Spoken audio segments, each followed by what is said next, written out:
मुख्य विचार। पैसे से जुड़ी सफलता इस बात पर निर्भर नहीं करती कि आप कितने होशियार हैं, बल्कि इस पर कि आप कितना धैर्यवान, समझदार और व्यवहारिक हैं। मुख्य सबक जो ये किताब सिखाती है, बुद्धिमानी नहीं, व्यवहार मायने रखता है कि अच्छे निवेशक बनने के लिए बहुत तेज दिमाग चाहिए।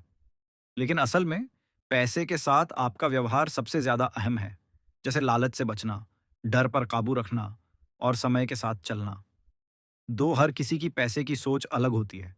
आपका अनुभव, परवरिश और आर्थिक माहौल आपके पैसे के प्रति नजरिए को बनाता है।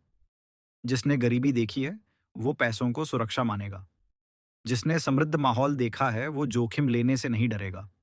इसलिए दूसरों की रणनीति आपकी जिंदगी पर लागू नहीं हो सकती। तीन, धन कमाना और उसे बनाए रखना दोनों अलग हैं। अमीर बनने के लिए साहस चाहिए, लेकिन उस अमीरी को बनाए रखने के लिए विनम्रता और सतर्कता जरूरी है। अगर आप जरूरत से ज्यादा लालच में आ गए या बाजार में घबराकर बेचने लगे, तो सारी मेहनत खत्म हो सकती है।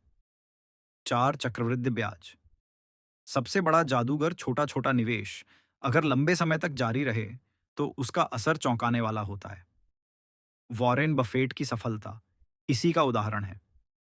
उन्होंने ज्यादातर धन 50 की उम्र के बाद कमाया, क्योंकि उन्होंने निवेश को लंबे समय तक जारी रखा। ध्यान देना बेकार है अगर आप उनके हालात और मकसद को नहीं जानते।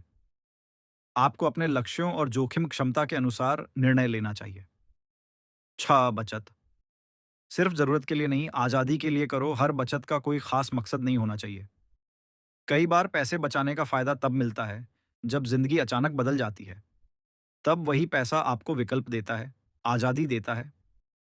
सात, असली अमीरी है अपने समय पर नियंत्रण, महंगी चीजें या स्टेटस नहीं, बल्कि वो आजादी जिससे आप अपने दिन की शुरुआत अपनी मर्जी से कर सकें। यही सच्ची अमीरी है। आठ, किस्मत और जोखिम दोनों को समझो। आपकी सफलता में किस्मत का हिस्सा भी हो सकता है और असफलता में जोखिम का। इसीलिए दूसरों को जज करने या खुद को नीचा समझने से पहले यह बात समझना जरूरी है। निष्कर्ष। द साइकोलॉजी ऑफ मनी हमें सिखाती है कि पैसा केवल गिनती या इन्वेस्टमेंट प्लान का खेल नहीं है। यह एक मानसिक और भावनात्मक खेल है। जो इंसान खुद को, अपने व्यवहार को और अपनी इच्छाओं को समझ गया, वही सबसे सच्चा अमीर है।